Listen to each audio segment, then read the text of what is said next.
Cordial saludo, mi nombre es Cristian Felipe Castillo Soto, estudiante de Ingeniería Industrial de la Universidad Nacional Abierta de Estancia, pertenezco al curso de Diseño de Planta.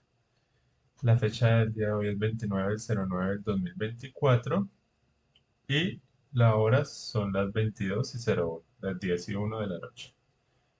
Pertenezco al grupo 162. Bueno, el día de hoy voy a realizar la sustentación correspondiente al escenario 2, para lo cual vamos a responder las preguntas de la guía de actividades. ¿Cuál es el producto a trabajar de la empresa modelo? ¿Cuáles son sus características y su funcionalidad? Tenemos que el producto a trabajar para este escenario, y partiendo desde el escenario 1, es el cacao en polvo, el cual es de color marrón claro, es rico en nutrientes, sus funcionalidades son que a partir de él pues se puede producir o se produce licor de cacao, manteca de cacao, cacao en polvo. Es utilizado en temas de repostería también y demás funcionalidades, chocolate de mesa, etcétera. Bueno, la segunda pregunta es: ¿cuál es la secuencia del proceso productivo representado en el modelo BPMN? Entonces, el modelo productivo que yo realicé consta de dos piscinas,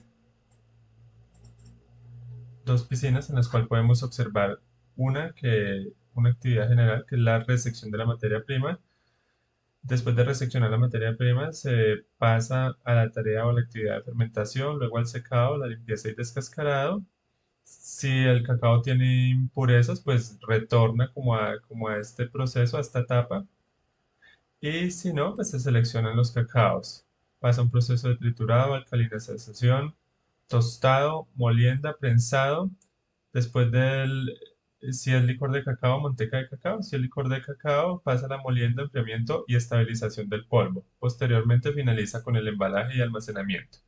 Entonces, parte de lo que nos solicitaba la guía de actividades es la secuencia con base en la matriz del enfoque sistémico, cuáles son las entradas, actividades y salidas del proceso productivo de la empresa modelo. Bueno, dejando a un lado acá nuestro diagrama, podemos ver que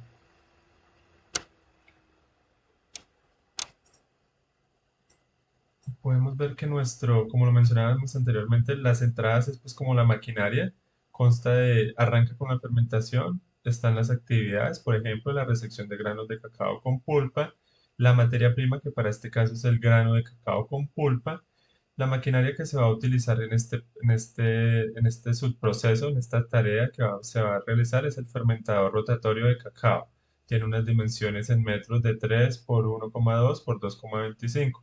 Su capacidad de procesamiento es de 1800 kilogramos. Vemos la foto de la máquina utilizada en esta etapa del proceso y tenemos unas salidas que la componen la lista de equipo de manejo de materiales. ¿Qué son las salidas? Son los equipos, por ejemplo, sí, los equipos o máquinas que se utilizan para la salida de los materiales. Pueden ser a través de montacargas, canecas, zorras manuales, bandas transportadoras, que se le da salida a un producto de una estación a otra en el proceso de manufactura. Tenemos que, por ejemplo, esta caneca tiene una dimensión de 60 por 40, una capacidad de 60 litros, y el producto en proceso es el grano de cacao. ¿El destino cuál va a ser? Secado.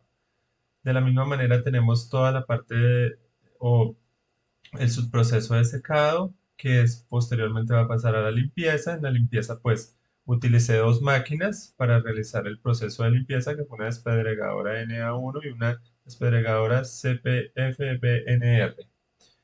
Después de la limpieza pasa a la estación de selección de granos. De la estación de selección de granos pasa a la estación de tostado. Podemos ver que de la estación de tostado se pasa a la estación de pelado de cacao, posteriormente al descascarillado del grano de cacao, que va a pasar a los molinos a través de las bandas transportadoras. Luego llega a la molienda, a través de la máquina se muelen los granos secos de cacao hasta conseguir una pasta llamada licor de cacao. Luego esta pasta pues pasa por un refinado, que es el que tenemos acá. Se refina la pasta de cacao mediante 5 rodillos. Después de esto, pasa ya al tener el cacao en polvo, pasa al embalaje, que es donde se utiliza, por ejemplo, La Cocoa Power Packing Machine, que es para empacar el producto. Listo, continuamos. La siguiente pregunta es ¿cuántas máquinas se requiere por subproceso? Para eso, trabajamos acá,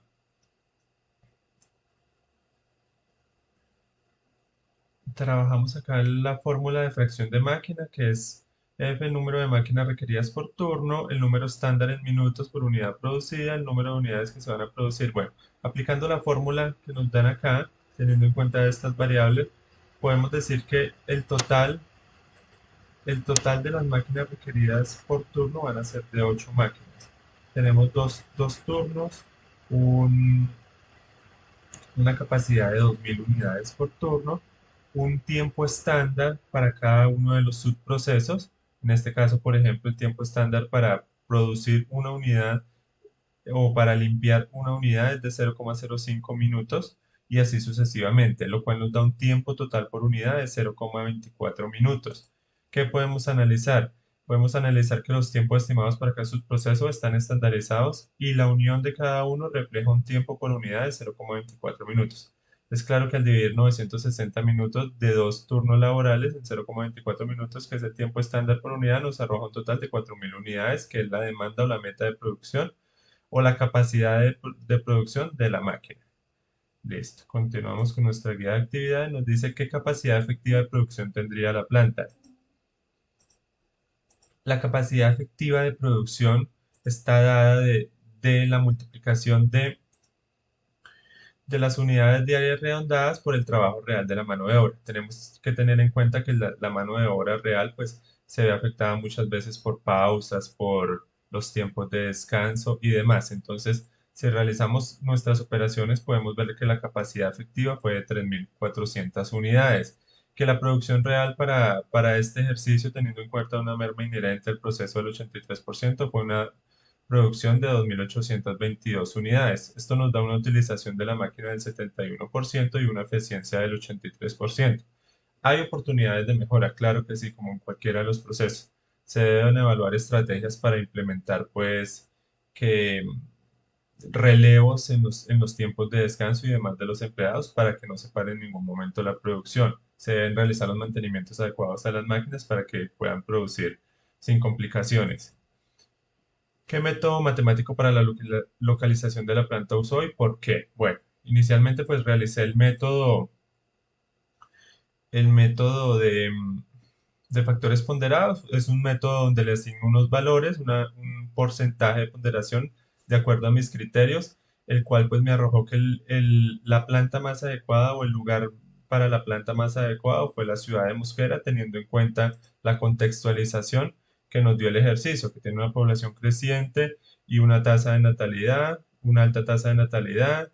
El promedio de los habitantes de Mosquera es medio alto, hay plantas industriales pues por la zona, tiene vías muy buenas, servicios muy buenos y, y como el único punto en contras es difícil para encontrar operarios de planta para la hora.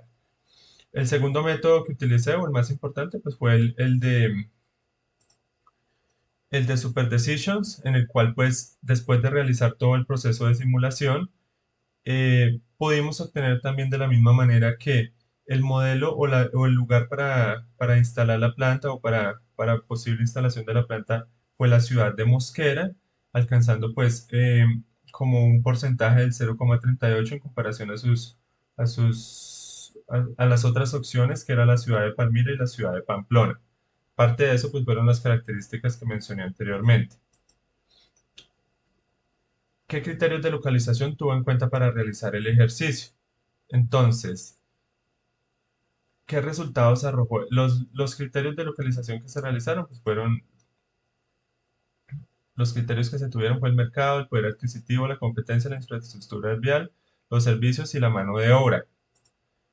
Por último, ¿cuál es la macrolocalización y la microlocalización de la planta y por qué razones las escogí? Bueno, la macrolocalización de la planta, pues como dijimos que fue en la ciudad de Mosquera, tenemos que la macrolocalización está por el departamento de Cundinamarca, que es donde se ubica la ciudad de Mosquera. Aquí vemos en el mapa, pues, el territorio delineado que, pues, abarca Mosquera.